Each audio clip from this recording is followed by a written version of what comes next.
Hello there and welcome back to our next lesson on negotiation and negotiating across cultures.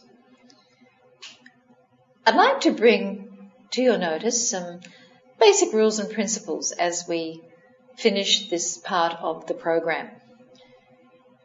And I'm sure that you may be aware of these, but let's look at them once again because they will prompt you and remind you of some very important steps to take when you are negotiating. Let's look at rules and principles 1. Here, the first one is don't be the first to name a price. Reason? It's very, very simple. If your price is too low or if your price is too high, then you have set the ground for that negotiation. And it's very hard to change that during the course of the negotiation. Try to get the other party to be the one who can then state the price. Sometimes this may not be easy and it can go on for quite some time, one side arguing with the other about what the price will be. But if you use your persuasive powers, if you use your communication skills, then try to get most certainly the other party to be the first to name the price. It will give you the advantage in the negotiation. Also, the opponents that you have or the other party that you are up against, try to make it so that they're not going to ask or argue too much about the product or the agreement. Try to make it so that it is easy to accept. Try not to clutter the discussion with too many difficult things that will make the process difficult. Try to make it easy for them to accept. This may not always work out to be this way, but if you go into the process of negotiation with this in mind, it may be able to help you smooth that process and go through it a little bit more quickly. Also, be the one who writes the final contract. Be the one who writes it up. That gives you the advantage. That gives you the control. That way you can be the one who will lay the ground rules, so to speak, and they have to then negotiate some of those terms. So be the one who writes the contract and the final agreement. This gives you the upper hand and the advantage for the long term. Make your offers low, but make them flexible. Always be ready to be flexible. Not too flexible, but know your limit. So make your offers low. Don't make them too high, otherwise you will price yourself out and you won't be able to be flexible. In the next rules and principles, we see that it says never reveal if you have a deadline. The reason being, if you reveal this, then the other party will think that you don't have time to discuss, and therefore they may wish to rush things through. Try to just use the normal course of when the meeting should finish, etc., etc. Don't reveal that you are in a rush, perhaps because you've got a deadline to meet. That will upset the balance of the discussion. And people will not give you due regard or will not allow time, or they may try to rush things through and use that as a tactic against you. Another important thing is, and you may feel that you are quite capable on the telephone, but don't negotiate over the phone if you can possibly avoid that. Reason is that you can't read what the body language is of your opponent. Body language tells a lot. Body language is a great revealer of what people are thinking and what people are wanting in some respects. So if you can watch the body language, it will help you understand more deeply what the result might be. Watch for sudden changes as well in that body language. For example, if somebody is listening intently to you like this, they may put their hands under their chin. If suddenly they're back like this or leaning on the desk, this sudden change in body language may reveal to you that they're bored with what you're saying or they're not interested in what you're saying. So watch for the changes. The changes may be able to indicate to you the effectiveness of what you are saying and what you are talking about. People show different feelings and emotions in different ways, and they show what they're thinking also through the way they react and they behave. So just by watching how people are sitting at a table, whether they're smiling at you or putting a frown on their face, or whether they're sitting back too far or sitting very closely listening, whether they are fidgeting with their hands or whether they are looking at the floor or their watch, all of these reactions and behaviors can indicate to you what the other party's thinking. Watch them closely. Listen to what the other party says by watching them. And also listen to what they say and how they say it. Perhaps they're using a very strong tone of voice, or perhaps they're mumbling, or perhaps they show disinterest. So the way and how they say things to you will give you an indication of the effectiveness of your discussions. Observe the non-verbal signals. Really look closely at the way people are sitting around the table. Look closely at the habits they have, whether they're looking and reaching for their mobile telephones or making notes on a paper and playing with their pens and papers.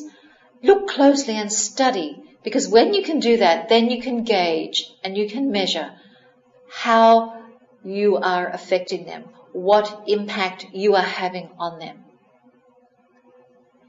These are rules that can be used across the board. People of any culture all have their own individual ways of showing things, regardless of their culture. Remember, culture is just part of it. The individual is the deeper part of who we are. So watch the reactions. Look at the way people look back at you. Catch their gaze. If you can't catch it, then there's something going on there that you need to know and understand. If people seem to be a little bit disinterested, then there's something going on and you need to find out why. This is part of the negotiation process, the communication ability of the other parties and of you to be able to effectively communicate with them. So study their reactions. Study the way they sit and stand and walk and drink their cups of tea and the way that they respond. This will give you great insights, and it's one of the most important rules you can follow in negotiation. Next up, never say yes to the first offer. Always stay quiet and think. Think things through. Never jump in and say yes to the first offer. You may want to, but show them that you're waiting. Show them that you want to think a bit more. Don't let them see that you're easy to get. Also, make sure that the value principle is very solidly stated. Quite often, after an agreement has been reached and services have been performed, etc., then the whole value of the relationship, of the agreement, sort of goes awry because things aren't followed up, things aren't maintained, things aren't carefully looked after the process. So value is very, very important here.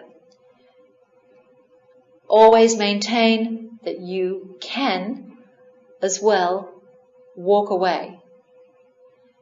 If things get very, very tough, if you cannot get through with things, let them know that you are prepared to walk away.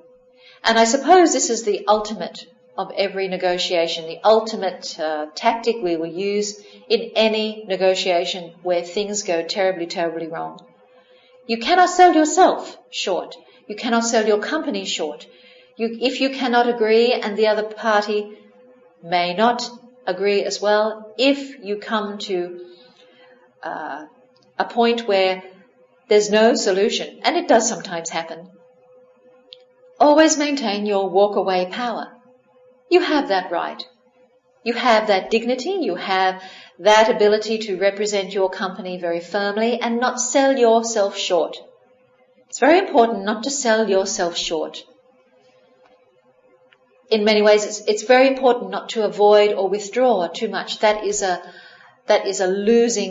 lose-lose situation. So if you walk away without anything, at least you have walked away knowing that you were right in not compromising too much or withdrawing too much or just conceding too many things.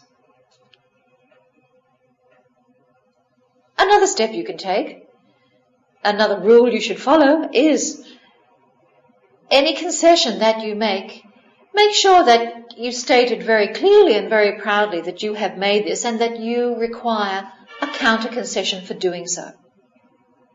Something should be given back for something that has been given. It's a two-way street. So one of the rules is make sure the other party knows that and remind them of that. This is a big point. So it also ensures that you get your concession back for doing so, a counter concession. Don't let them just walk away. Don't let it disappear and not be acknowledged. It must be acknowledged that you have given a concession of any sort and that you require a counter concession in its place.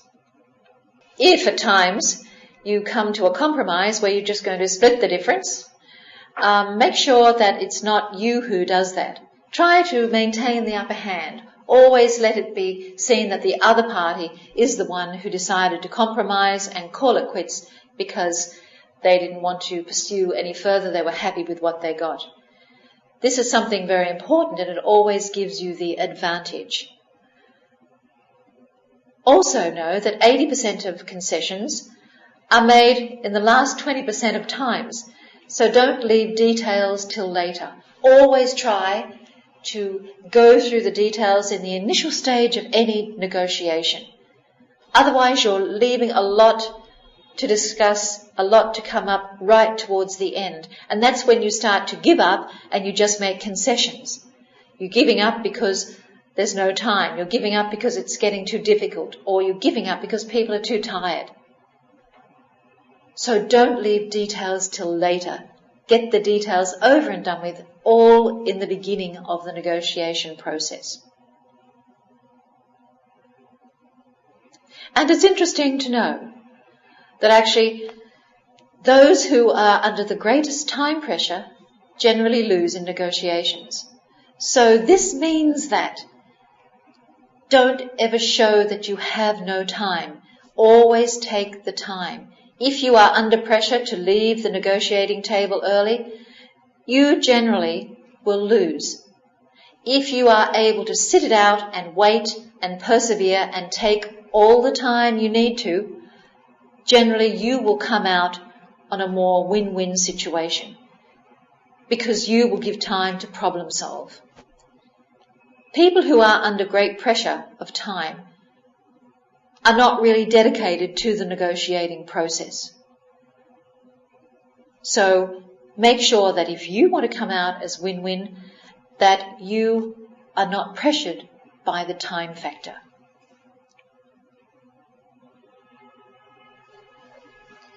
And finally, in win-win negotiating, it's always good to have the negotiations over a lot of issues. Never narrow it down just to one final thing. Make sure that you can cover a range of issues in that process. Earlier we said that this is a good idea to offer a range of things that link together, issues that can be linked together to discuss. And those issues, though, can be discussed independently of each other. So in order to win-win and come away where both sides feel happy, put in there several issues that can be tidied up and can be in the same process at the same time. Another thing about win-win negotiating is that different people want different things. We all want different things. So if we are mindful of that, then we will be able to problem solve well together. If we are blind to that fact, then we will not be able to solve things together. So if you consider that, then you are more likely to be more open and more fair and move forward with discussion and try to get results. Understanding other people, understanding that we all want different things and we're different, but we are going to work together to achieve common aims. And finally, price is not always important. Price can be negotiated, price can be flexible, price is not always important in win-win negotiating. There are alternatives to getting that bottom line price. And in the win-win negotiation style, lots of solutions are reached through collaboration and cooperation and to talking things through. Other things could be supplemented or could be substituted, for getting the price that you originally aimed for. Those other substitutes may make up for the fact that you've come away with a different price. So price is not always important. So we can see quite clearly that the results of successful negotiations are where both sides feel a sense of accomplishment. It's a wonderful thing, accomplishing something together. Building relations, building a new company together, for example, building a new product together, working towards the common goal. This sense of accomplishment really can harmonize the efforts of everybody involved, and that means that there will be more business in the future, greater things for both of those sides to do together. In win-win negotiations, both sides feel that the other side cared. And that's very important, because if you are negotiating over a long time, it would be good if you could enjoy that negotiation. And sitting with people for hours on end, going through problems and getting down to final results, it's nice to know that somebody actually cares about the fact that you're there, or cares about you as a person, cares that you're tired, cares that you're hungry, cares that you're concerned. So the results of really good negotiations are where that both sides feel the other side cared. We are human, and that is what we look for. Also, both sides will feel that the other side was not only caring, but very fair. And fairness is an important part of what management is all about today and what business is all about today.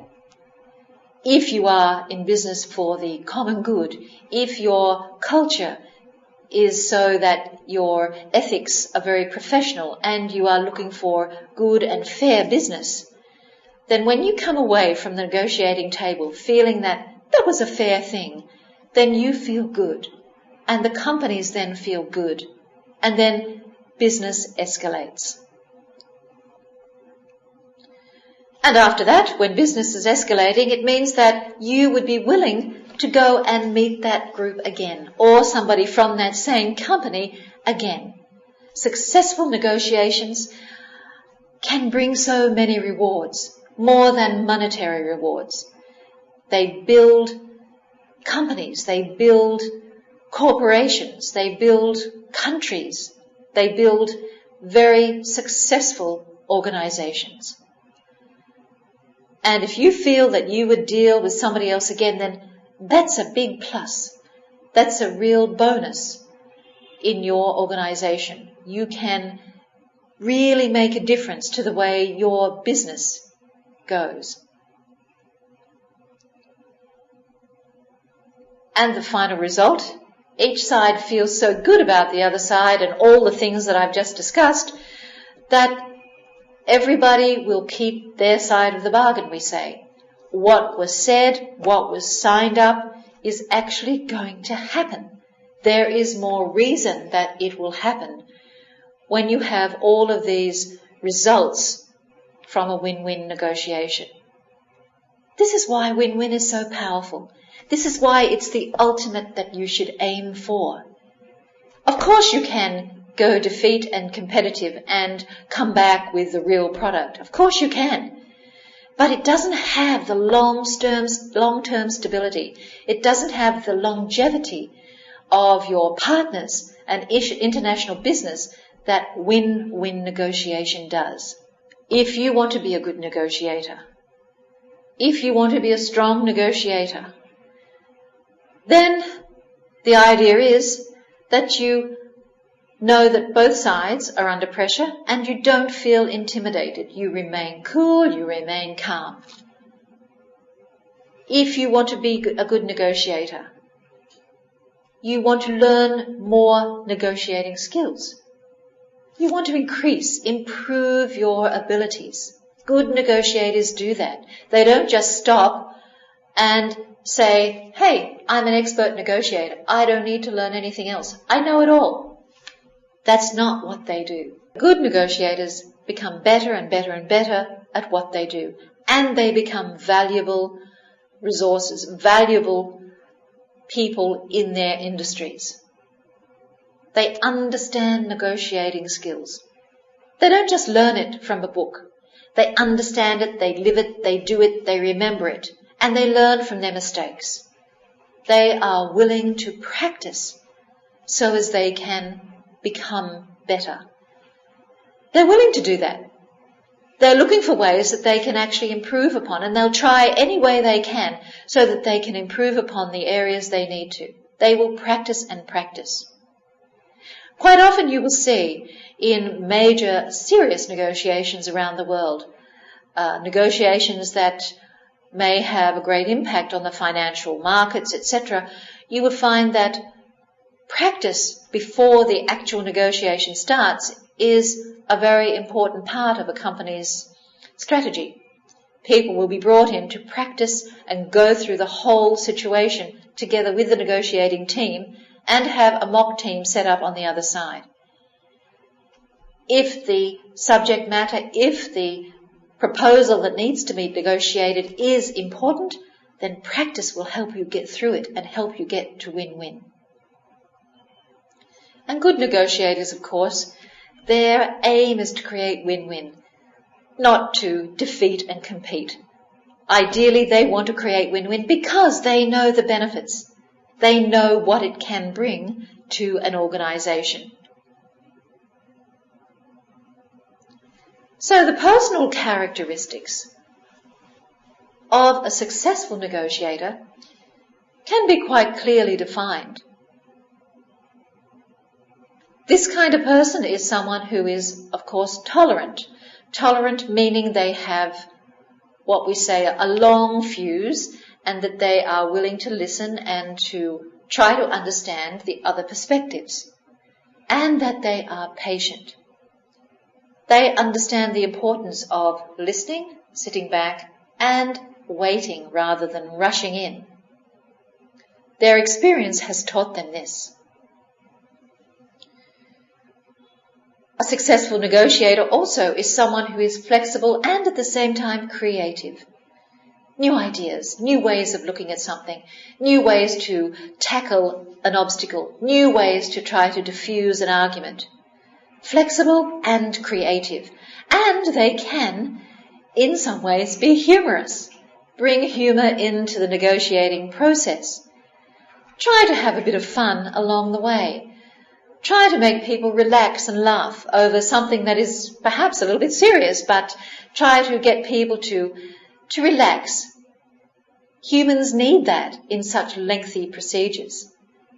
Of course, humour in the right perspective, in the right way, where it's light, where it's generally understood by everyone in the room. It has to be targeted that way, especially if you're looking at other cultures as your opponent. So try to use humour that will also include them rather than exclude. So this part, this humorous ability, is a characteristic of someone who negotiates very successfully and who knows the people around him. Of course, he has to have endurance, an ability to endure lengthy discussions. He has to have stamina, strength, to be able to fight pressures that will come along in every negotiation. So stamina is very, very important. Strength and stamina to be able to withstand a lot of the obstacles that will come his way. At the same time, having that stamina and strength, he also needs the ability to have empathic caring and an empathic attitude towards others. Really having a genuine interest in the other side's concerns and trying to genuinely find ways that those interests can be resolved. Empathy is one of the most important competencies in emotional intelligence, as you will know from your experience. And so it is a very important part of the characteristics of a negotiator. Curiosity, finally curiosity. Inquiring, have an inquiring mind. Being able to ask and wanting to know why things are the way they are. Curiosity is very important for a negotiator's role. As I've said in this lesson, or in these several lessons,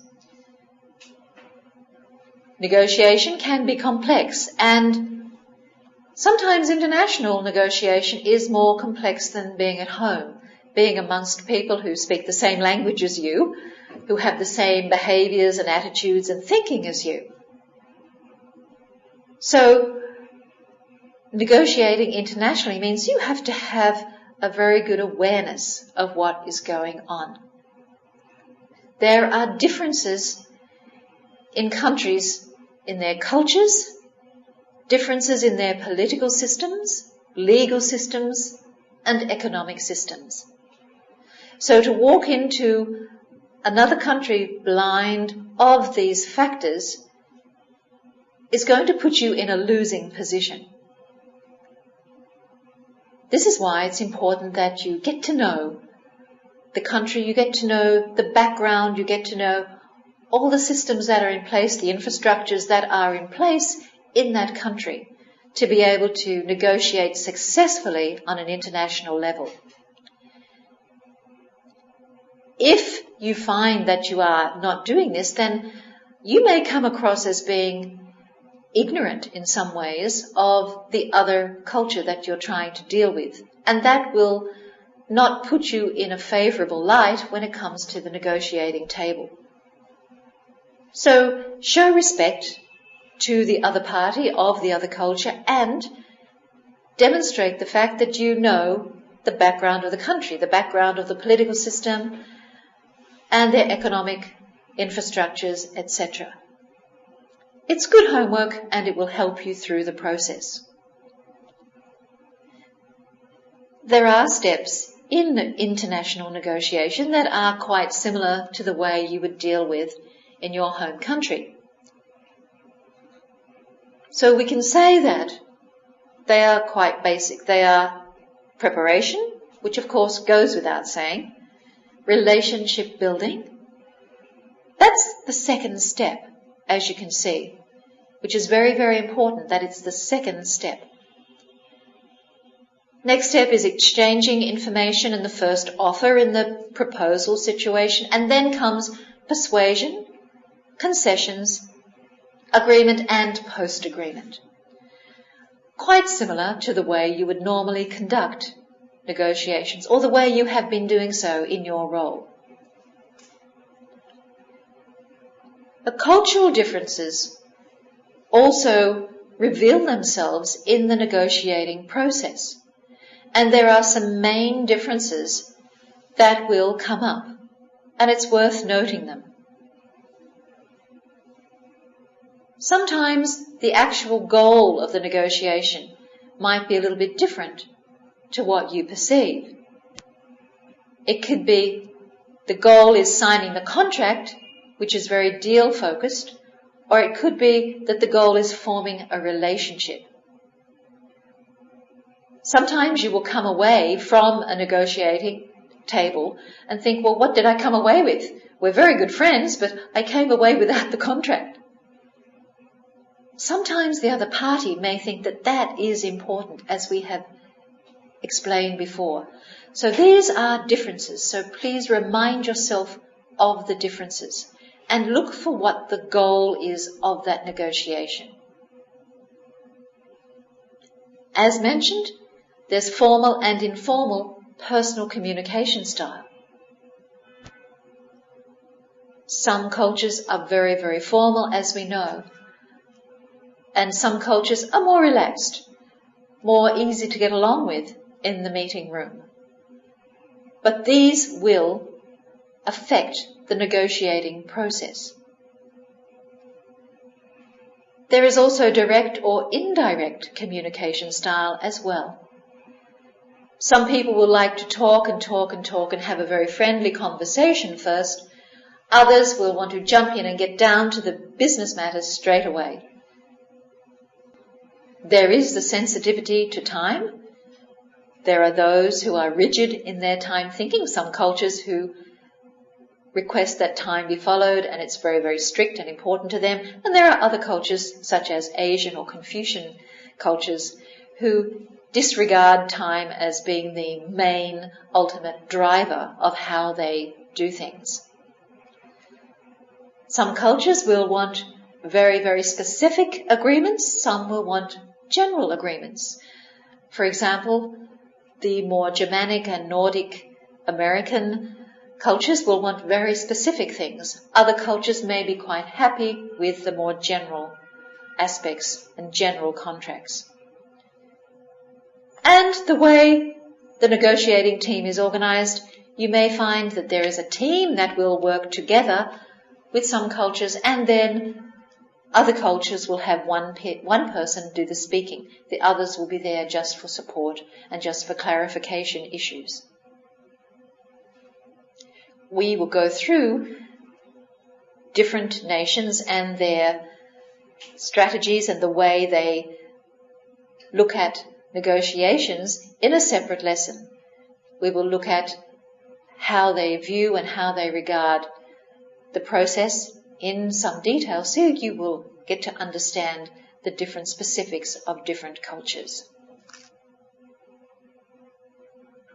As I said, step 2, relationship building is important, most definitely. Here, the focus is not on the business. They just want to get to know each other. Partners want to get to meet. And there is time given for that social and interpersonal exchange.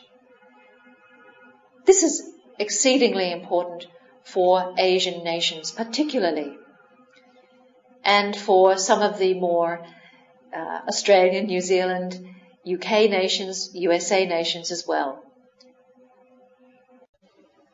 So there are major points that need to be considered in international negotiation. Of course, few negotiations will succeed unless you have extensive preparation. Unless you commit to doing this, then you will not be very successful. So this is something very worthwhile remembering. Prepare, prepare, prepare. Don't rush on it. Get people to help you. Next up, building personal relationships. This is so very necessary when dealing in the international business world. Some people may be a little bit more difficult to understand. That's true. However, building the relationship is very, very necessary. In lots of ways, you are like a UN ambassador for your organization.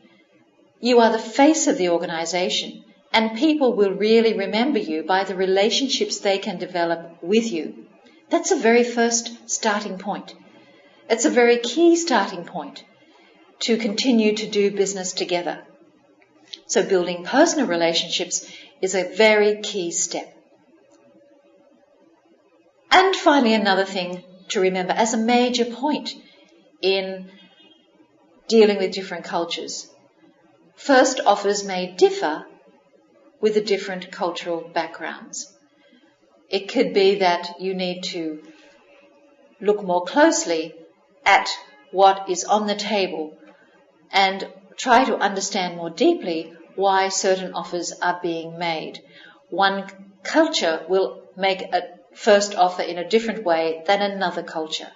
So when we get to see the different business backgrounds and the different styles of the various countries that I mentioned before, then you'll begin to know and begin to be aware that the first offers may differ because of the different backgrounds. So from your experience, I'm sure there are several things you know already about dealing internationally with other cultures. And there are many different sources for intercultural misunderstanding. The language, for one. If you can't speak the language of the party that you're speaking to, then that, of course, is a very major obstacle at first. But with interpreters, that can be overcome. So language is in some ways a source of misunderstanding each other. So be very careful how you use what language you do know of the other culture as well. The signals, the body language, these cause misunderstanding. What I think may be rude may not be rude in another culture. It may just be the normal way of doing things. The values that people have are different. And because somebody might value time a little bit differently or value the family a little bit differently, doesn't mean that they're necessarily bad. It's just that that's how people are. So these things cause great misunderstanding. Behaviors and the fact that sometimes different cultures think that they are the main culture. This does happen. Some cultures do feel that they are perhaps a little bit more superior than others. We must face reality that this can be perceived by us sometimes of other cultures. So thinking that that culture is the most important culture, the most dominant culture, that can lead to misunderstanding amongst other cultures. After all, we are all here on the same planet and we are all important. Sometimes we look at people and we say that, because they're French, for example, or because they're German, for example, that everything they do will be that way. And that leads to misunderstandings because sometimes individuals are quite worldly. They may be from France or from Germany, but they are also individuals as well who have adopted international business ethics and international business ways. So sometimes we stereotype people just because they are of a certain culture, and that can lead to misunderstandings. Lack of knowledge, or not knowing what to expect, a lack of sensitivities, all of these things can cause us not to understand each other. And also prejudice, as mentioned before, leads to great miscommunications and to mistrust as well in the negotiating process. So there are many sources of intercultural misunderstandings. Some are more serious than others, but as a manager and as an executive, you need to be aware that these sorts of things do have a bearing sometimes on how we understand each other. We all want to say things to each other, but we're speaking different languages. Sometimes we do speak different languages. And so we're all trying to be understood. And that can be very difficult. The language itself can make things quite complicated. And it does take time and patience to persevere through those particular obstacles.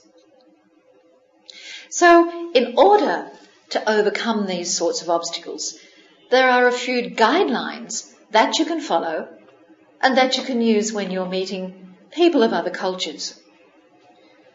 When you're speaking with people whose main language is not your language. For example, non-native speakers. If they are not native speakers of the negotiating language, then you would find that you would use words that are common, words that are familiar with common meanings, so that people do grasp quite quickly some of the areas you are discussing through common usage. Try not to be too specific and try not to use words that are too high level for their understanding. This is where you have to think of the other person. You're putting yourself in the other person's shoes. For example, if you are talking to somebody else of another culture who doesn't have the common language and they're trying to communicate with you by using a few selected words, they are trying to consider you and think about you. And that's a nice thing. That's a good thing. You then should be doing the same for them. Try to understand each other and work out where things are basically understood. Select words that don't have lots of different meanings. Select words that are simple yet very effective. Follow the rules of grammar. Quite often, speakers who are non-native speakers have learned the language and they know the grammar extremely well. This is true of Japanese colleagues that I do have. For example, their grammar is very precise, sometimes even more precise than mine, but they do follow grammar very well. So follow the rules of grammar. Don't try to cut things out to make it sound simpler because it's actually complicating the whole thing. So put in the right words. Follow the grammar correctly. It also pays if you speak with clear breaks.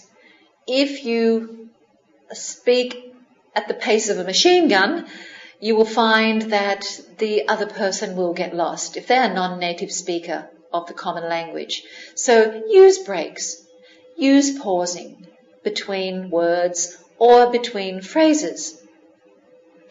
This gives them time to absorb the information you've given, and this also gives you time to try to make your next words clear and precise as well. That in itself is a win-win situation. So do try to speak with clear breaks. Most importantly, avoid slang. People will not understand a word of what you're saying if you use slang. And anyway, slang is not professional. In the negotiating room, you need to adopt a business language. And business language really does not involve slang in any form. Of course, slang can come into conversations, and it invariably does, because we are humans and we like to have a bit of humour in our conversations. But generally, the rule would be to avoid slang. It only complicates things, and you may think that they understand, but actually they have no clue as to what you are saying. Slang is very difficult in understanding for someone who is a non-native speaker, unless they have mastered the language and lived in the country for some time. Something that will also help you is try to mimic in a positive way the non-native speaker's language. You can throw in a few little accents perhaps that bring a bit of humour, that bring a bit of friendliness to the conversation, and you'll find that the other person will warm to that. I don't mean that you should use that excessively. Okay, just use it a little bit, so to show that you are listening and that you are trying to understand them and appreciating them. Repeating ideas is also very helpful, using different words to repeat those ideas. Try not to parrot back the same words that your counterpart said to you. A stronger way of communicating that back is by using other words that are very clear and have the same meaning with different words. They will then gain more knowledge that way, and they will then understand what you're saying. So use different words when you're repeating the same basic ideas. And Last of all, of course, confirm important things in writing. It could be also during the process that you use a notepad and you draw things and you draw scales or you write on a common large piece of paper on the table. These sorts of things can help you with non-native speakers or people who are not understanding you clearly. But confirm important aspects, of course, in a professional way and in writing to avoid any misunderstanding. Finally, I would like to come to the close of this lesson and to some pointers that are very simple but sometimes are ignored or avoided or forgotten when you are dealing with people from another culture. They are very simple guidelines, and I think if we take a look at them, they will be very plain and clear to you. They certainly don't need a master's degree to be able to perform. They certainly don't take a lot of time. They certainly are not there to hinder you in any way. These simple guidelines can really help you overcome some of the initial barriers you may face when you meet people from another culture for the first time, particularly for the first time. So we can say, to connect with the other person, a simple smile will work wonders. I don't mean a smile that is exaggerated or that is too lengthy or a smile that is false. Really use a genuine smile. A smile is the international language for happiness. And when people see a smile, then they naturally begin to feel okay. It seems to break the ice of that first meeting. People look at you when they do actually meet you for the first time. And not only do they look at your smile, but they also look at your eyes. Most people have an ability to be able to look at the other person's eyes. Some people do feel a little bit uncomfortable if it's too long, though, so remember that. But basically, make eye contact. Show the other person you're real. Smile and look at them and give them some interest through the gaze that you have in your eyes. People also love to hear their name, and they love it because it makes them feel that they've been accepted, that they've been acknowledged as being of value. And it's important that you study up on the names of the people that you're going to meet in any negotiation. Make sure you have the correct names, of course, and know how to say the names when you're talking to different cultures, people of different cultures. So that is for you to study up on and to know how to use the right address or the right way of saying those names. But use the name. If somebody calls you by your name, somebody who you're dealing with in business or who you haven't met and you're dealing with in business for the first time, if somebody uses your name, then it knows that they're taking you seriously. It shows that they're taking you seriously. So use their name. Of course, not in every sentence, but as you go through the proceedings, as you have your conversations together. Use appropriate greetings and openers. Of course, this means you can't say hi to a rather formal kind of opponent or other party. Study up on them first. So use them appropriately. If it's appropriate you say hello, then you say hello to the other party.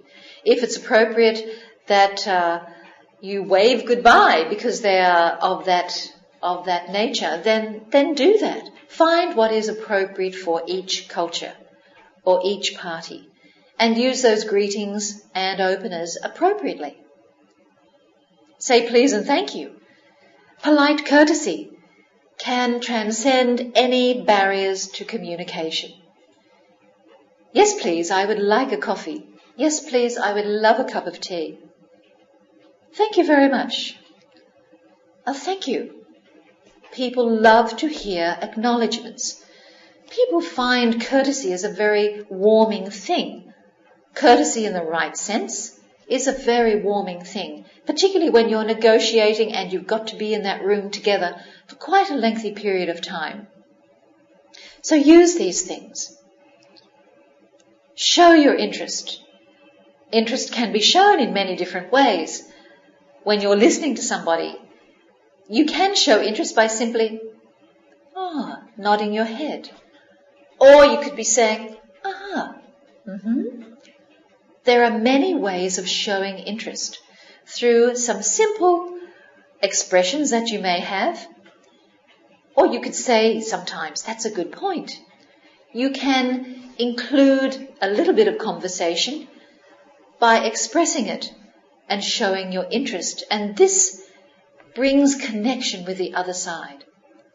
Of course, when I say these things, I mean don't do them excessively and unnaturally. Do them at the right time and in a natural way that shows sincerity. Of course, have empathy, genuine interest in what they are discussing, and be careful about how you relieve personal stress. If you do get upset or you do get annoyed in any discussion or negotiation, use culturally safe ways of showing that, of relieving yourself. Maybe it might be that you excuse yourself to go to the bathroom so you can let out your anger rather than letting that out in the room. Try to find ways that are not going to offend anybody and that will bring more connection to people in the process. So in my final statement in this lesson, I'd just like to end up with this slide, which says that behavior perhaps is one of the most important things that can build bridges between different cultures. We can say a lot of things, we can use interpreters, we can have great proposals, and that is good. But at the same time, the way we behave towards each other will also bridge the gaps that are there as well. So in all situations, try to be sensitive of the other people, sensitive of their concerns. Be aware of what makes them angry, what makes them happy, what pleases them, what displeases them. Be sensitive to them. Next up, be flexible. Don't be like a piece of stone, or don't be so rigid as a piece of board. This will get you nowhere when you're building bridges across cultures.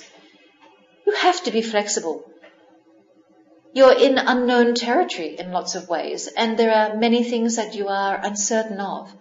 So be a little bit flexible to try to gain understanding, and that will bring you greater connection to the other party.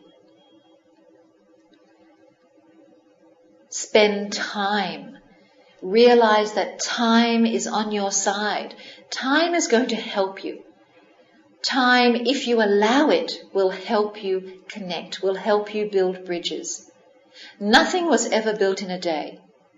Nothing was ever so important that we could not take time to develop it. If we understand this right from the beginning and use it as one of the key principles of behavior that we have to let time help us, then you will certainly build very great bridges between other cultures and your culture. Time is one of the most critical elements we can use to develop. It has a power all of its own that can help us develop. So use time and spend the proper amount of time. Don't discount yourself on time. You will find if you do, then things will be quite difficult. So spend time to build those bridges. Let time help you. And lastly, be patient. Be patient. These things are not as easy as they look. You need to have patience to understand. You need to be able to sit back and wait. Waiting a little bit and being patient will bring you the rewards of better understanding of other cultures. People don't expect you to understand them in an instant. And you don't expect them to understand you in an instant either. So use patience well. Marry it with time. Add some flexibility there. And be sensitive to the other cultures, the people across the table who are from other countries. And you will find that you will build great, strong bridges between those cultures and also your organizations as well. Thank you very much for listening to this lesson, and I certainly hope that what you have gained will help you in your international negotiating processes. Please do consider, most importantly, the other people who are across the table from you. When you have the consideration of them, then you are able to take the very first steps to successful negotiations. Thank you and goodbye.